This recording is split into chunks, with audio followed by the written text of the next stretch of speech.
Ladies and gentlemen, welcome to Frontline. I'm Colonel David Giammona on the Battle Ready Network, and now on Roku TV Remnant channel with Pastor Todd Coconato. We'd like you to subscribe to our YouTube channel, Battle Ready Network, and follow us on the web at battle-ready.org, where you can sign up for our newsletter, look through our store and our videos. Joining me today is our co-host, co-author, co-conspirator, Troy Anderson. Troy, good to have you on the show today, man. It's a great honor to be here, Colonel. As always. And we have the pastor. I call him senior pastor, but I've been corrected. It is lead pastor of Horizon Church in West Sacramento, Pastor Coco Perez. Brother, it's good to have you on the show. Bless you, Colonel. Great to be on the program. Thank you for making that correction. I got to feel just a little younger, right? That's right. And today we have a really great guest, a great friend, one of our board members, and just an overall great patriot of our country, Major General U.S. Army retired Bob Dees, who is president of the board for National Center for Healthy Veterans. Bob has served 31 years as an infantry officer, a senior military leader and strategist, and was the 2nd Infantry Division commander in Korea and the U.S.-Israeli Combined Task Force Command for Missile Defense. In 2015 and 16, he served as the National Security Advisor and chairman for Dr. Ben Carson's presidential campaign. He's authored 5 books, including books on resiliency and the Resilience God Style series. He and Kathleen have been married 47 years and have 3 children and 8 grandchildren.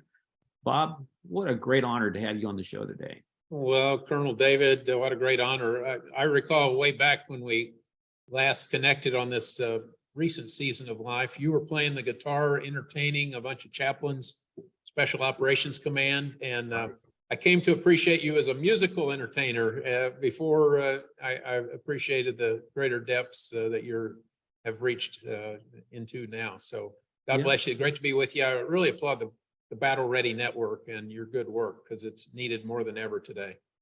Well, to have someone of your stature on the show, we're honored. And you have a purview of the national scene and what's going on in our country. Everybody knows our country is not headed in the right direction. We've had a lot of issues. Kind of guide us through this as we go through the show today. Tell us what your take right now. What's going on in our country, brother? Yeah, well, appreciate the question. I would provide a bit of context. I was a student at the War College in Washington, D.C., National Defense University, in 1992. And as a student, I observed all these discussions of elements of national power, energy and manufacturing and military hardware and all these different elements, the social, the communication, military, economic. And the bottom line is that I went to my Marine instructor and I said, something is missing here. And we haven't heard about the spiritual infrastructure of the country, which is really the glue that holds us all together. It's that intangible glue. And I said, spiritual infrastructure is also an element of national power. That put me onto a thought process that has continued to this day.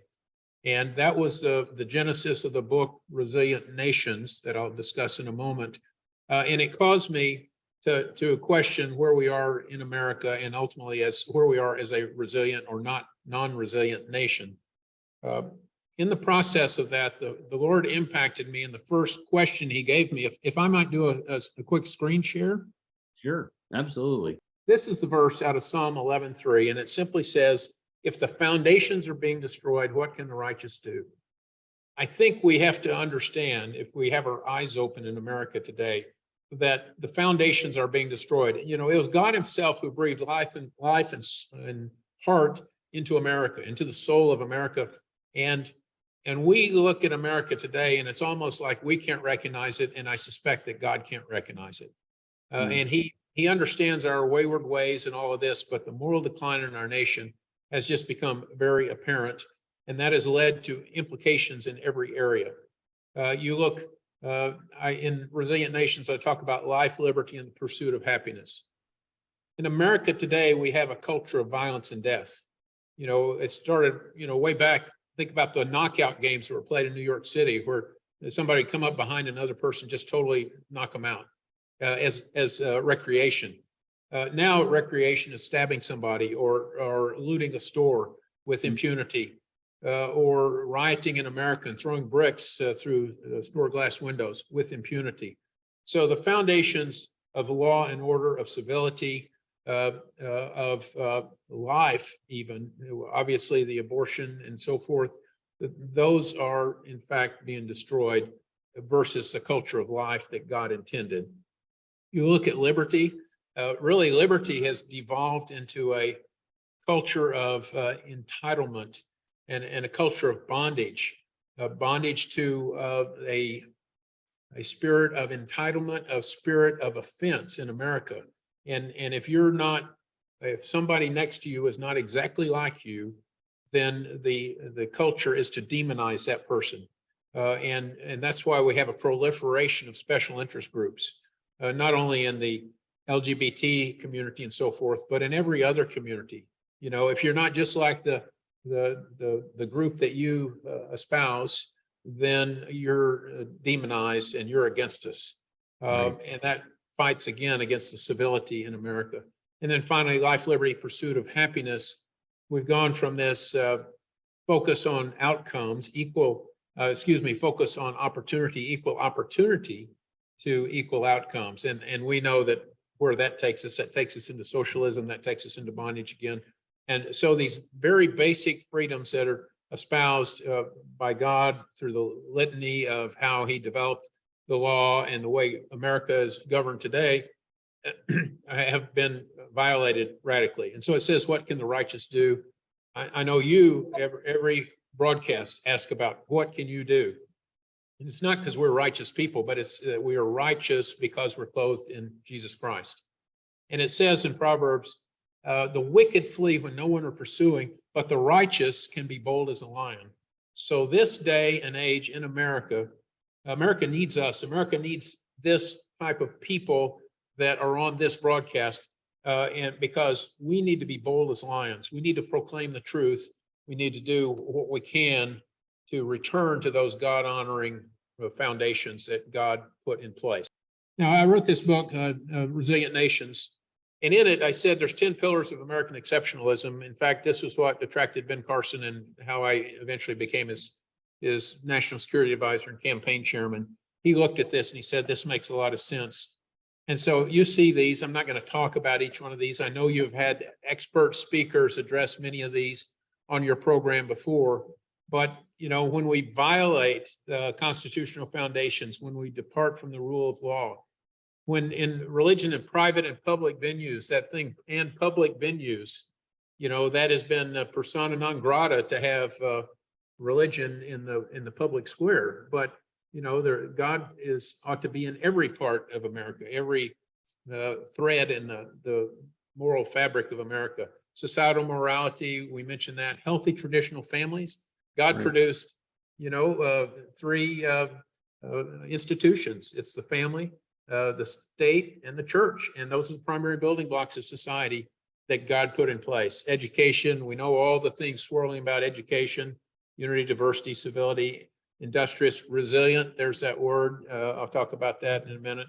And then retention of natural history and traditions. We see what's happening there in philanthropy and volunteerism. Those are all inside the borders of America, and I haven't even gotten outside the shores yet. You get outside the shores of America, and there's many other elements there that are challenging. This I said life, liberty on the world stage. The reverse of that is the appeasement of others. General Instead of Dees, maintaining- if I may for a second, Please, sir. I'm seeing all these things, and one of the things that I want to go back to, and I've asked this question a number of times on the show. You bet. Is this: how did we get here, and how do we get back to where we were? Right. What's your take on that? Well, the musical group New Song has a recording called Slow Fade. And regrettably, And also the scriptures record many times, that, it says all of a sudden the man's back is broken, or basically he's destroyed. Well, I think the reality spiritually and practically is it doesn't happen all of a sudden. It happens in a slow fade. Tournier, the Swiss theologian, says, we fall the way we lean. So America has been leaning in the wrong direction for a long time. Eugene Peterson wrote a book called Obedience, Long Obedience in the Same Direction. Right. Well, the reality is America has not had long obedience, it's long disobedience in the same direction, and that has gotten us to where we are. In Resilient Nations, I record from 1740 up to about 1960, where verifiably America was a pretty resilient nation. Think about the Dust Bowl, the World Wars, all the Depression, all these different challenges America faced, and yet they came out at the end of that. But then they got into the 60s, and we start doing crazy things. The maybe socialist, communist, wild-eyed liberals, if I may use that term, had planted seeds of discontent that started blooming in the 60s. Things like the sexual revolution, things like the lack of dignity and respect for marriage and family, things like taking the 10 Commandments out of the school. So, I mean, each one of you could cite these various things. I know this is part of your whole body of content, but the point is we didn't get there automatically. And when we started violating, we started pulling these things out by the roots, one by one. Even the Great Society programs, well-intended at the first, created a pervasive spirit of entitlement where just in the past couple of years, there's more people that don't pay taxes than that do pay taxes. And for instance, right now in the enlistment pool of American youth for the military, there's less than 25% that truly qualify.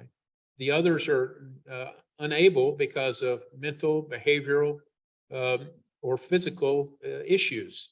So that's a national security issue, but that didn't happen immediately. That happened because of our national fabric, our national ethic has deteriorated and is seriously unraveling at this point in time. We're almost in moral freefall. Troy, I'm going to bring you in on this, our journalist and researcher, and you've been hearing General Dees talking. Your take? Yeah, General, you mentioned that spiritual infrastructure is part of our national power. Can you talk about how the founders of our country and the military over the centuries in America understood that spiritual infrastructure is part of national power and is very important for what America has been and all the purposes that God has given America over the centuries? Right. Well, in anecdotal terms, spiritual infrastructure is things like the education of our youth, as mentioned. Just think about the transference where the primary textbook in American education was the Bible, to now it's pornographic material. So, that would be an example. The ethics of our boardrooms would be another example of spiritual infrastructure and applied. And look at the ethics in our boardrooms of today and the corruption and all the things we see, and even bank failures and so forth. So there's a lot of practical things that we see before us that represent the demise. If you look at the military of today, the challenge is we have a politically correct leadership that has devolved. Frankly, my observation is that in the Obama years, you had strong civilian control and oversight of all general officer nominations from the Pentagon, and nominations for general officer and advancement in those ranks would not happen if you didn't pass a certain acid test. And so it didn't even get to the Senate for confirmation. And therefore, with these smaller cadre of politically correct and even what we would call woke today, general officers matriculating, over time, the ranks of the general officers went from, strong conservatism, understanding the American roots, understanding the principles of spiritual infrastructure. Not all of them necessarily people of faith, but they honored faith. They recognized the relevance of faith in the foxhole.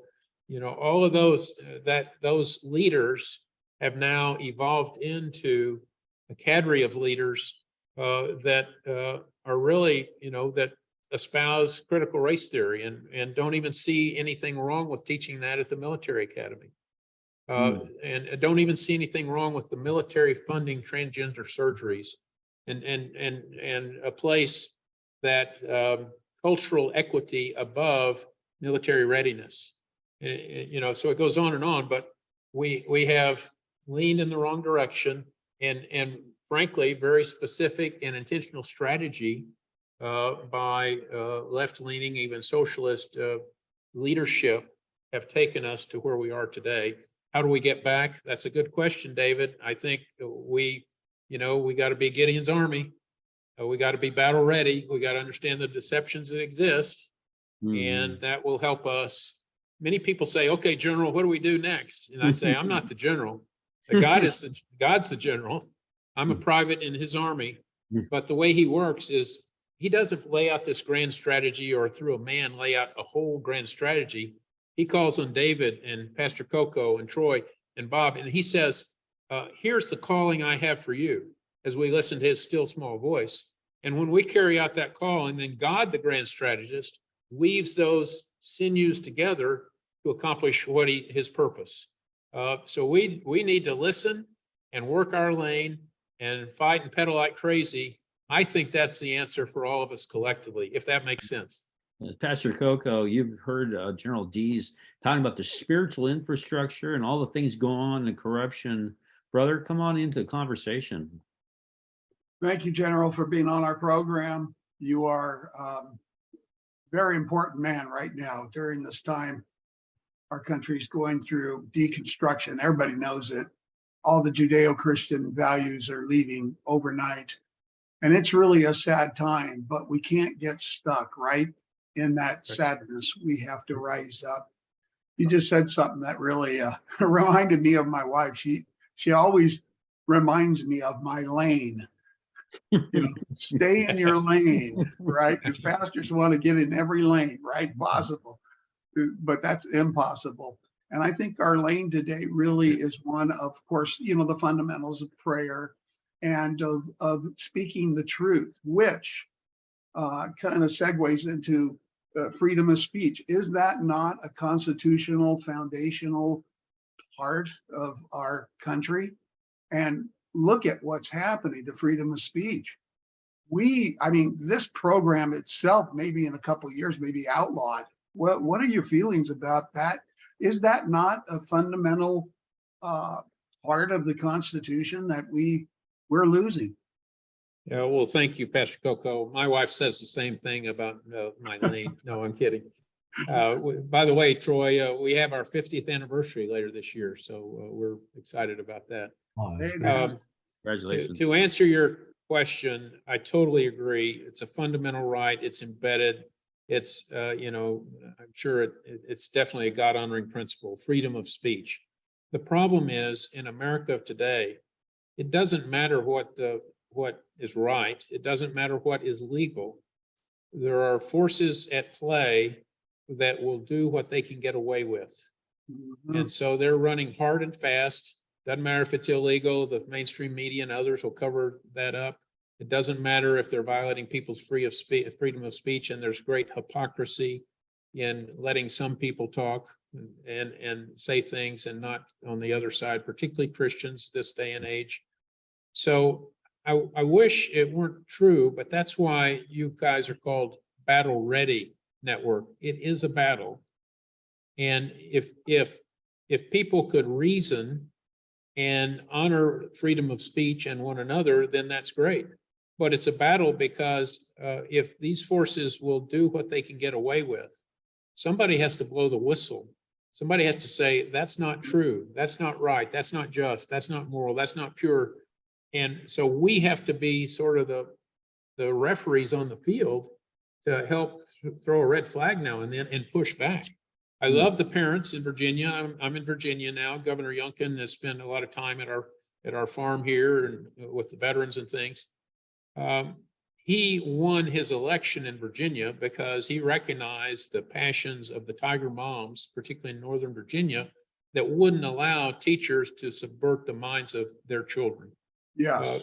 And then that's true across America. So that's a tangible example of how we push back, how we just have to say this far and no further, and it's a battle line, and you got to fight with all that's within you to win that battle. In general, they made their voices known. They were screaming. Everybody knows the, viral video that went out, Loudoun County, correct? Yep, you're on it. You're on it. And man, they blasted people, and well, it captured the headlines. I think in many ways, that's the only thing we could do right now, because nobody is reasoning. I mean, truth has been just thrown out the door. Just an amazing time we're living in. Right. You have college professors being fired from their jobs, or in some cases even being threatened with jail for saying something as outlandish as that there is a man and a woman, and that's the way God created them. Mhm. It's a little crazy. Yeah, General, as we're going to be wrapping up here in the next few minutes. I remember my time as a chaplain. I have 32 years in the military.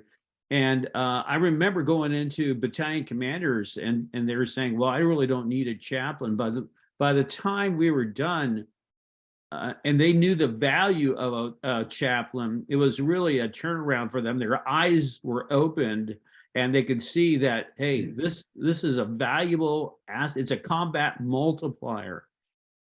In today's military, I'm not sure, I have been out of the loop for a while, but I have friends who are still in. What's the spiritual tone right now going through our military, and how do you see that from your foxhole? Yeah, a couple of things briefly is that as an infantry officer on the battlefield, when people would be wounded, bleeding, hurt, even dead, or their buddies dead next to them, people don't cry out for the commander. People don't cry out for the political commissar. They cry out for the medic and the chaplain, because in their deepest soul, they understand that they are out of control or helpless, and they need help from the living God himself. So that's the first thing. There's a deeply held, that God puts in every man's heart, this vacuum, as Pascal says, to recognize that God is our hope and our defender, or the rock and the fortress, the tower to whom we can run. Secondly, I think that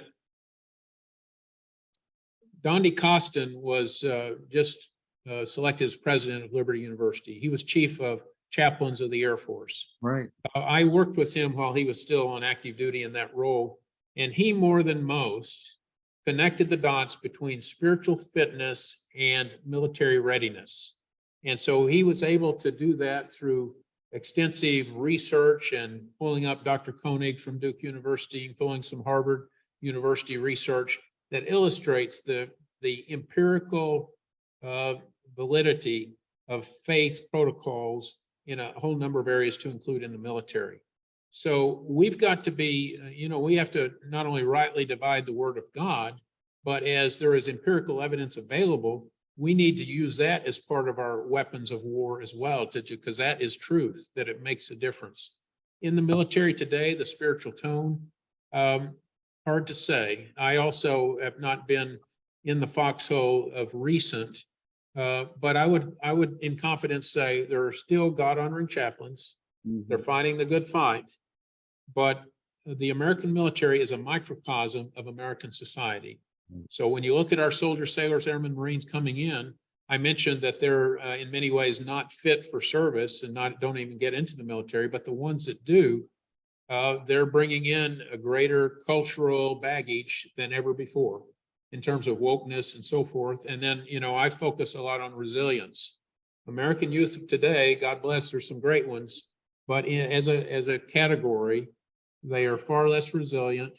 And instead of tennis balls that navigate adversity well, they were more like eggs.